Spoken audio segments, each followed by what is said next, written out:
Now will you get an amount for every month? Let's say, you have hired me, I've joined your organization. Will you keep on getting the referral bonus every month after I join? No.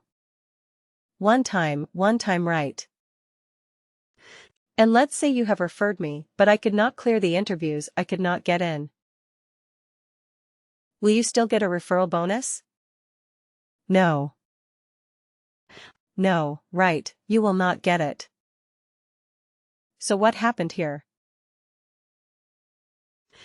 You are eligible for a referral bonus, right?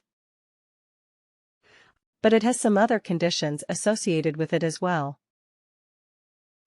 The person you refer has to join, has to spend some time, and then you get a one-time bonus, right? So you are eligible for it. But you cannot go back to your compensation team and say, hey, I am eligible for a referral bonus. Why don't you pay to me every month? Does it work that way? Every month, you get a referral bonus. Unless you refer someone, unless that person gets selected, you don't get the money, right? Performance bonus is also something like this. Performance bonus. How many times do you get a performance bonus in a year? Sometimes. Some companies have per quarter, right? But still you don't get it every month. You get it at a fixed time. Like some companies, I know they do it per quarter. Most companies do it once a year, or twice a year. Either of these two. So can you go up and tell to your compensation partner that, yeah, I think my performance has been quite good. You have to pay me performance bonus every month. Does it work that way? No. No. And let's say the company did not do well. The company had a bad year. Will you still get a performance bonus? Like what happened in 2020? Didn't happen, right? Most companies decided not to give a performance bonus. Right, because the company itself did not do well. A lot of industries were severely hit. Like, let's say, the hospitality industry, the airlines, and the travel tourism industry. They were severely hit. So they said that we are not in a position to give you any performance bonus. It's okay, you have performed well, but we are not able to give you that extra performance bonus. But the employees were eligible for it. Correct. The employee might say that what did I do wrong? It was a global pandemic, so it was not my mistake. But they could not go and tell to their employers that we need a performance bonus, because the company decided not to give it. Right. So this may happen.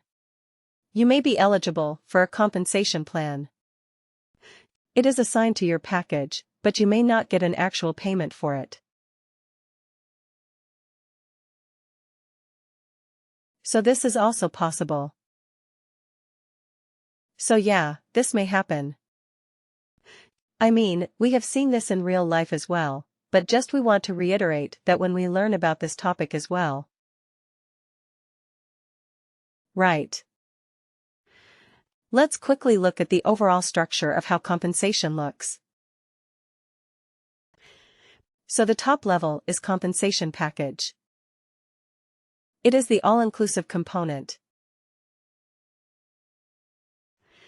We call it as the compensation package. Compensation package will have two main parts. One is the guidelines, one is the plans.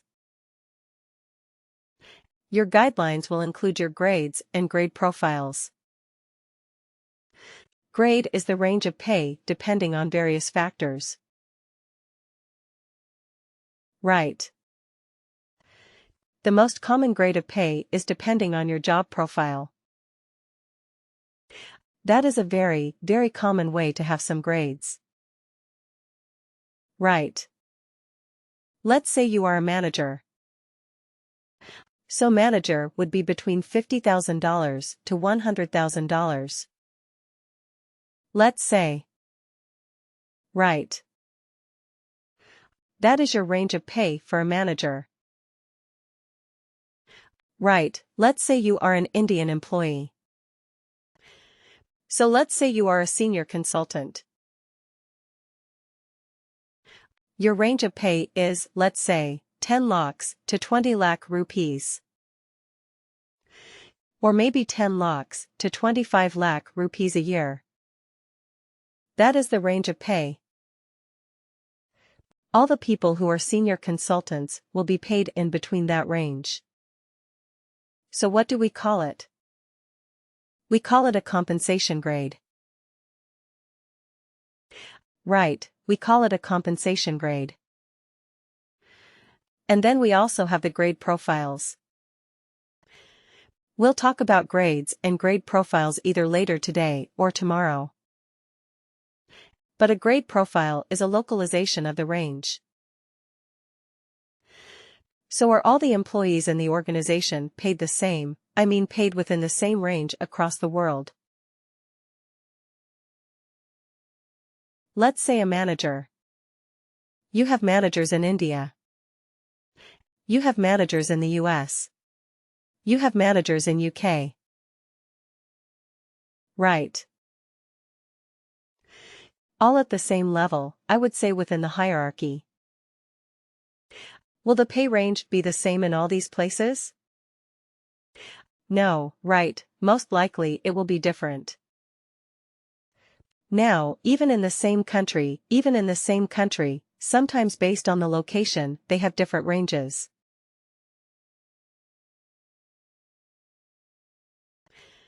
Like maybe in Mumbai, where apparently the cost of living is higher than in some other parts of the country, maybe the pay range would be a bit different. Right. I remember when my mother used to work, she used to say that the house rent allowance for Mumbai was significantly higher than what it was for the rest of the country.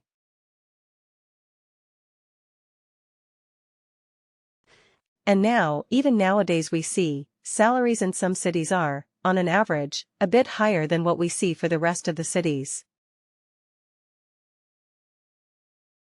Right.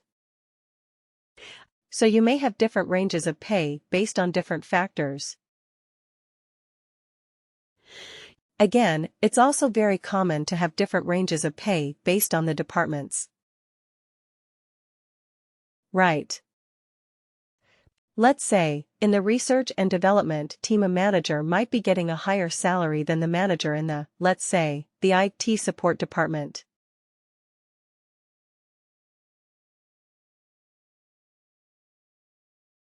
Possible. Right. Maybe in the research and development team, everybody is a, let's say, PhD. Right. So they are very highly skilled. So for those people the pay range itself is different. And in an IT support or in an IT maintenance kind of. So the skill set is different. Although we are saying that both of them are managers, a manager of an IT, a manager in an R&D department, same organization. Right. Same company, maybe same location? But the range of pay may be different. Right. So we may have these kind of subranges. But what are these basically? The range of pay is nothing but a guideline. And what is the difference between a guideline versus a rule? Rules are rules, right? Rules are rules, meaning you have to abide by the rules. You cannot break the rules. Although people say rules are meant to be broken. But, let's go by the rules. Right, let's go by the book. We will not break the rules. Rules meaning we will not be able to do something else, if it is defined as a rule. But if it is a guideline, it's a suggestion. It's a suggestion. Like the markings on the road. If it is a dotted white line, then that means it's a guideline. You may stay. I mean, you are advised to stay within that lane, but you may cross over to the other lane. You may cross over to the other lane, but if it's a solid white line, then it's a rule. You cannot write, you cannot cross over. It's a rule. Right. So you cannot cross over. So things like this. If a guideline means it is a suggestion. Right. So a pay grade. A pay grade will give you a range of pay. Let's say 10 locks to 25 locks. 10 locks to 25 locks is a range of pay. That is a guideline. Right. Now when I say it is a guideline. So can you hire a worker with a compensation of, let's say, 9 locks? The range being 10 to 25? Can you hire someone with 9 locks? No. Yes. Why not? It's a guideline. It's a guideline. It's a guideline. It's a guideline. You may hire somebody with 9 locks. Right. So yeah, you thought, yeah, you got a deal. This person used to make, or maybe it doesn't have a necessary prior experience, but you still thought this person to be good enough for hire. You hired, but you gave a lesser salary. Similarly, is it possible to hire somebody with a 30 locks compensation package? If in the 10 to 25 grade it is possible. It is uncommon. It is not encouraged, but it is technically possible. Right, technically it is possible again, because the grades and grade profiles are guidelines. Got it. Okay. It's not common, by the way, that your compensation manager will say, hey, what's the use of having guidelines, and if you are going to deviate from that? They might not approve it, but it is technically possible to put in a value that is outside the range. Okay, then we have your plans.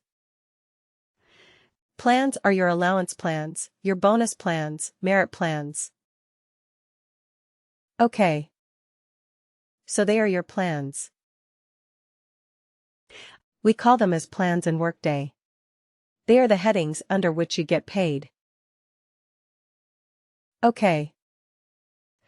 They are the reasons, they are the different what to say, components under which an employee may get paid. And under plans we have something called as elements, compensation elements, and compensation elements are the link to payroll. They are the actual headings under which you will get paid, or they are the components that will appear in your paycheck. Right. The payroll will take the input from compensation plans using compensation elements. That's the term that we use. That is the linkage between compensation and payroll.